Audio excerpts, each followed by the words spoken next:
Valenzuela, nagcha-charge pa ako ng ilaw. Akong ilaw sa likod. Andito pa ako sa Bulacan.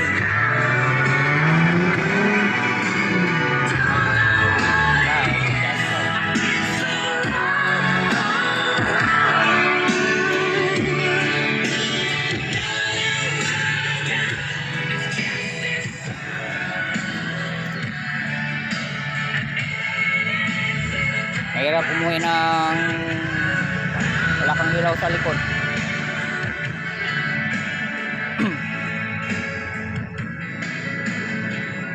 Bulacan ka pa. Buti kong bukid yung dadaanan mo. May mga sasakyan. Pag ikaw'y binangga at walang ilaw, wala kang laban. Yung ilaw ko sa likuran, nalubat. Charge ko muna ng mga isang oras. Arbon Studio. Yan. Kaya muna tayo. Dito muna tayo sa tabi-tabi. Charge ng ilaw. Habang kakarga pa, mag-sound trip muna.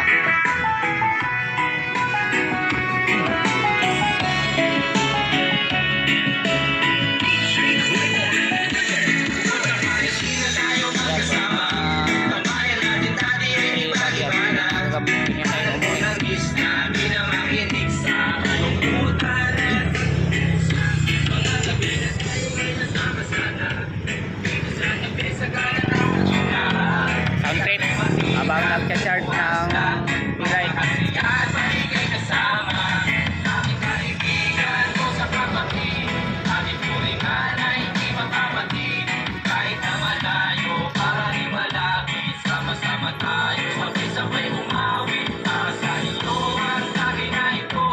Ganda ng sound.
Kailangan may ilaw tayo sa likuran.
Bulacan to Valenzuela. Kaya kailangan may ilaw sa likuran.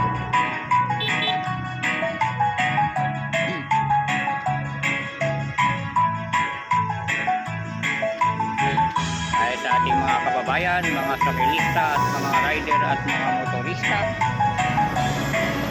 So, ano po man ang anak buhay mo na sa kalsada, lagi po tayong mag-iingat para sa ating mga pamilya, para sa ating sariling kaligtasan. Dahil mayroon po tayo mga pamilyang naghihintay, mga anak natin naghihintay ng mga pasalubong sa ating pagdating.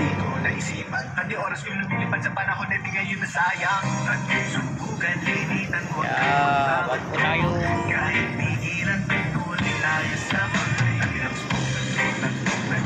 ito ang tawag nito po tayong maging kamuti sa daan para sa kaligtasan.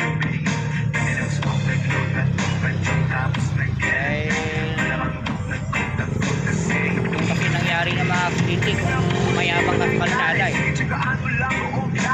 mayabang ka sa kalsada doon ang simula ng aksidente.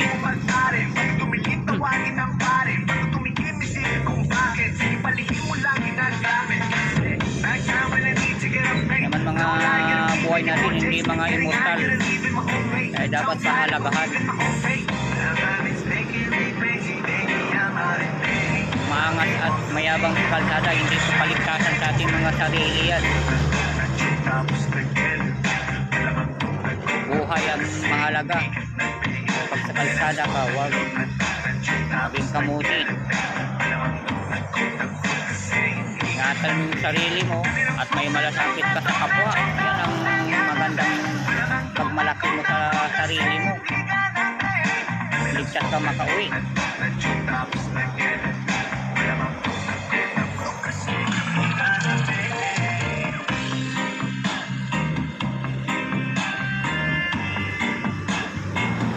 Isipin mo yung mga nangyayari sa ating paligid. Sa ating mga motorista, marami na nangyari.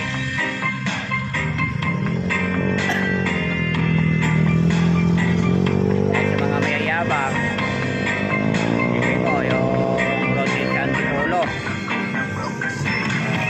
Simula lang yan sa angat at yabang. Kung walang angat at yabang, walang mangyari masama sa sarili mo. Tipong mahinahon at kalmado sa kalsada at may pag-uunawa at lawakan mo pag-uunawa. Tipong hindi naman sinasadya, gusto mo na kaagad makipag-away, makipagtutukan na hindi naman sinasadya. Mayroon naman mga tao hindi talaga sinasadya. Tipong singit ka ng singit, tapos pag di ka napagbigyan, naalangin dahil hindi ka napansin sa driver ng sinisingitan mo, nagagalit ka. Maganda yun. Ay iwasan natin sumisingit-singit sa malalaking sasakyan. Dahil alam mo naman natin ang mga Pinoy, kahit mali, hindi umaak ng mali, sila pa ang galit. Diba? Yan ang mindset ng mga Pinoy. Sino pa yung mali? Sino yung galit? Tulad yung kalabas na ako ng Punturit.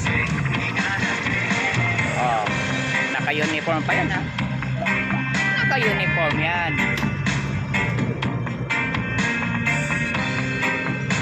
May shockbit pa yan. Hindi ko lang banggitin ha. Singit siya ng singit. Singit siya ng van. Singit siya ng van. Maliit lang ng iskinita eh. Singit siya ng singit. Matraffic yung palabas. Ito ngayong may shockbit at naka-uniform pa. Ang galit na galit. Diba? Yun ang mindset ng tao. Sino yung maloy? Sino yung galit? Siya pa yung galit. Tipong ikaw yung magbigay ng pahimplo sa ibang tao, o ba yung pasimuno? Kaya maraming gumagaya at pinaparisan ng iba. Tipong anong mayroon ka pag malaki at pag mayabang mo, tipong siga ka. pag nagkataon pa, pumapatay ka dahil ano, eh, pinag-aralan ka, nag-aaral ka nga eh, para makamit mo yung tungkulin mo. Tapos, gagamitin mo lang sa hindi magandang pakikitungo. Diba? Gagamitin mo lang lahat. Oh. Isang iglap lang, gumamit ka ng lahat at masama, isang iglap lang. Ika'y nakuna ng video dyan. Ika'y na videohan. Napatunayan na mali ka. Isang iglap lang. Palog yung kalsada. Kahit nasa tabi ka na. Wala sila makialaw. Sa tabi ka na. Kailangan mo po talagang tumabi. Kung hindi ka tumabi, sagasaan ka nila. Yan ang mga mayayabang mga driver sa mundo. Ito namang mga mayayabang diputsi. Ganon din. Walang pakialam niya sa mga mahihirap. And alam nila, kaya nilang bayaran yung mga buhay ng mga mahihirap. Pag nakapatay sila, may pangpiyansa at may pangbayad sila. Yan ang maisip na mga mayayaman. Maraming mga mayayaman mga abusado sa kalsada. Lalo pagtingin sa pagmumukha mong walang kaya-aya, tingin nila, mahirap to. Apiin natin to, kaya natin to. Ganon ang mindset ng mga mayayaman.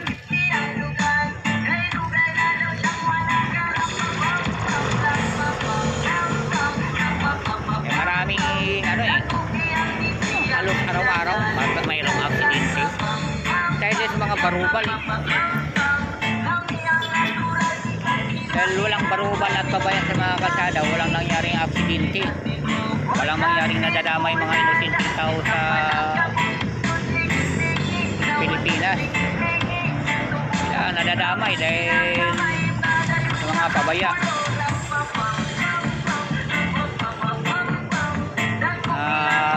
Pabaya ng mga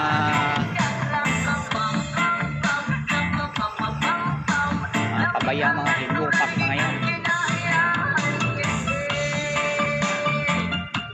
Dapat kawaan yung mga taong nadadamay dahil sa mga parubal mga yan. Yung mga parubal yan, pag namatay, kulang pa yan. Dapat ang araw-araw malagasan yung mga parubal sa kalsada.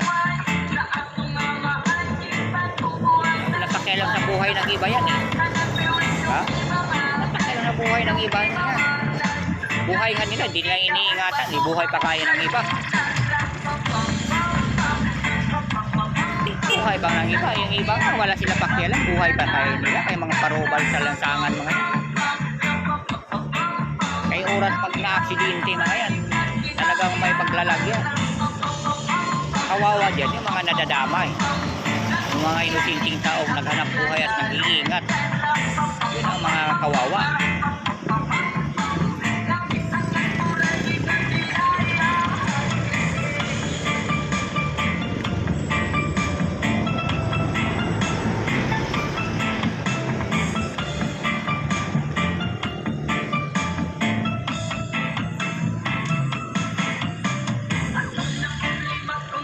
Barubal, alam mo naman kahit dambuhala yung mga dala nilang sakyan, alam nilang nag-stock over na yung nasa harapan, hindi umahawak ng preno mga yan. Umahawak ng preno yan, yung sumalapitan na. Kaya pag nauupo walang preno yan, sigurado. Tulad dun sa EasyTech. Oh, diba? Ano nang nangyari? Tapos alibay na, nawala na ang preno. Nakatulog ang driver. Marami na mga alibay milyones na gumagamit ng mga ganyan pag nakatisgrasya na. Nakapatay na ng mga inosente. Patawad pasensya, hindi daw sinasadya. Ito nga sinasadya. Marubal ka eh. Ay nga nakapatay eh. Makakapatay ka ba kung hindi ka marubal? Diba? Nag-iingat ka. Mindset ng mga Pilipino. tipong pag humawak ng mga manubila, nakahawak ng mga motor, akala mo mga immortal na yung buhay nila. Tipong akala mo daig mo pa yung pusang sampung buhay sa kanila. Kaya pag nakahawak ng mga manubila, mga barubal na yan.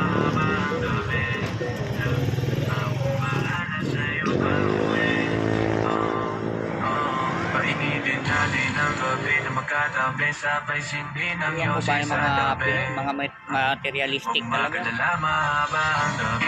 Kakautang ka lang ng 3 taon utang. Tugod ka ng yabang, taas mo ka na. Feeling mo naging immortal na yung buhay mo.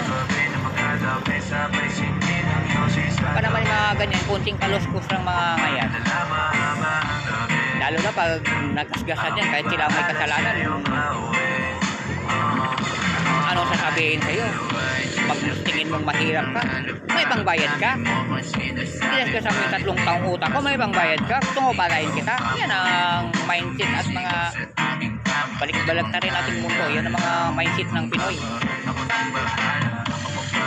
Mas mahalaga pa yung mga material na bagay kaysa pag-uunawa at malasakit sa kapwa. Diba?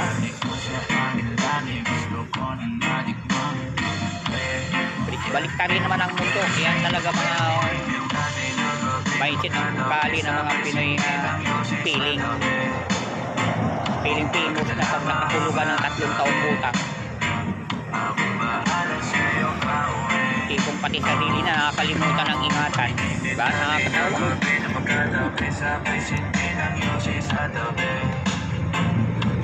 Mayabang mo sa kalsada, may malasakit ka, may disiplina ka. Pag sa kalsada ka, lawakan mo yung pag-uunawa. Lawakan mo yung pasensya. Ang mahalaga, mayroong malasakit ka sa kapwa. Number 1, sarili mo, ingatan mo.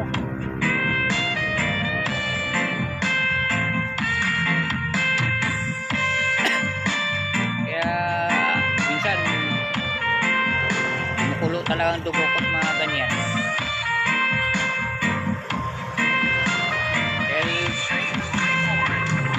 Ko, yan ang karanasan ko sa kalsada eh.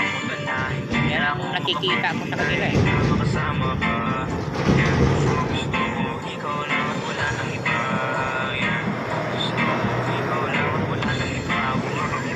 Mas mahalaga pa sa kanila yung mga bagay sa buhay nila at buhay ng iba. Kaya minsan nakakainis. Apat na mga ganyan yan. Di seminar mo na yan. Mayroong ano? Mayroong tawag nito? May palisi dapat na bago ka kumuha ng lisensya. Yan ang ilagay dun sa mga ano nakalagay dun sa seminar nila. Ay hindi ka ganon. Hindi ka pag nagmotor ka, hindi ka ganon. Sa oras na pag nagkamali ka, cancel ka agad yung lisensya ng mga barubal. Dapat yung ano ng gobyerno eh. Nakita ng hindi magandang ano inflow sa kalsada. Nakal ka agad lisensya para hindi na mapakinabangan yung mga sasakyan nila. Hindi na nila makapagmaniho. Dapat yung ano ng gobyerno.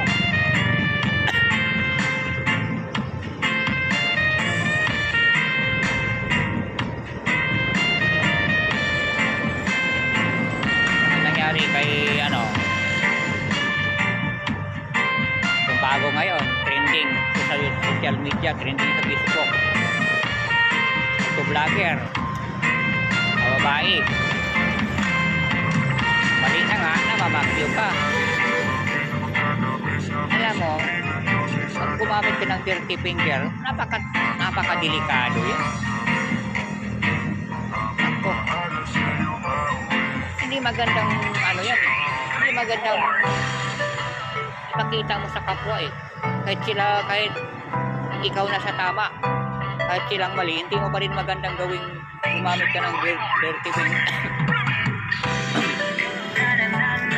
Hindi mo kilala yung mga tao niyan pag napibig mo niyan. Ako, maging kwento ka na lang. Diba? May mga tao hindi tumatanggap ng ganyan. Salamat na lang siya. Na mabait. Mabait si kuya. Eh mga ganyan, pag nakita mong dirty finger, huwag na ibaril yan. Naging kwento na yung buhay mo.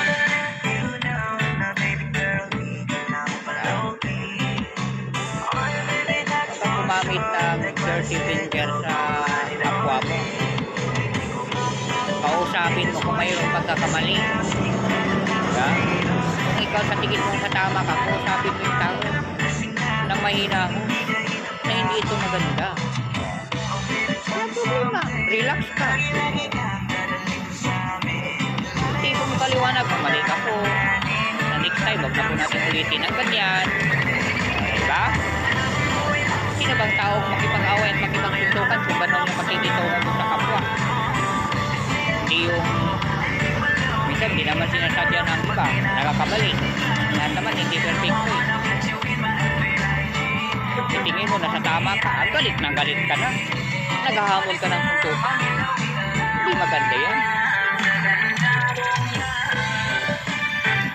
Ibig siya lang yung naging mali, dinagdagan mo pa. Mas ikaw yung lalong nagkakamali.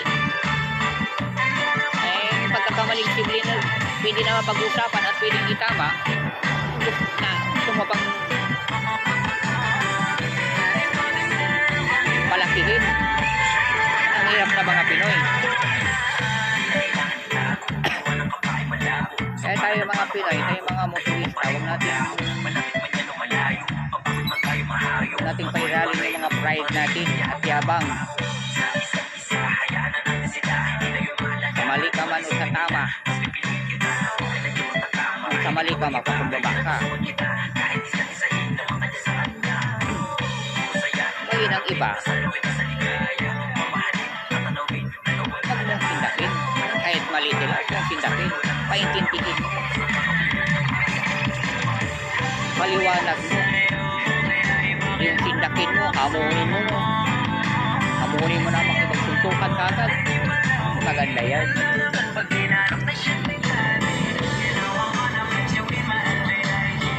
Kaya, pag dito na lang po tayo. Sana, mayroon po kayong makukuha ng konting mahalagang mga impormasyon para sa ating seguridad, para sa ating sarili, para sa ating kapwa, para sa ating mga pamilya, dahil naghahanap buhay po tayo para sa ating mga pamilya. Kaya nga nandito tayo sa kalye, dahil lahat ng, sa tingin ko, lahat ng nasa kalsada, lahat ng mga motorista naghanap buhay po yun. Kaya naghahanap buhay para sa ating mga pamilya, para sa mga sarili natin. Pahalagahan natin yung sarili natin.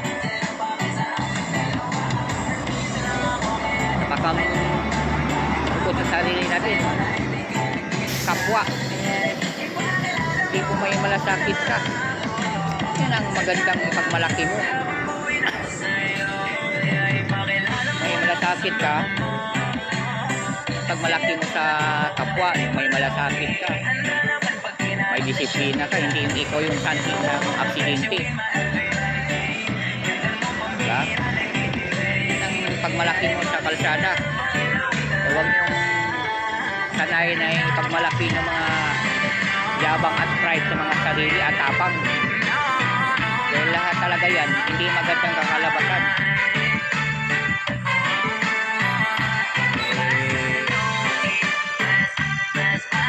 Dito na lang po. Sigurado po abot na po itong ilaw po sa puno na po ito. Karating na po ito ng Valenzuela. Surprise po sa mga kababayan natin. Hindi po ako mag-video sa kalsada. Dahil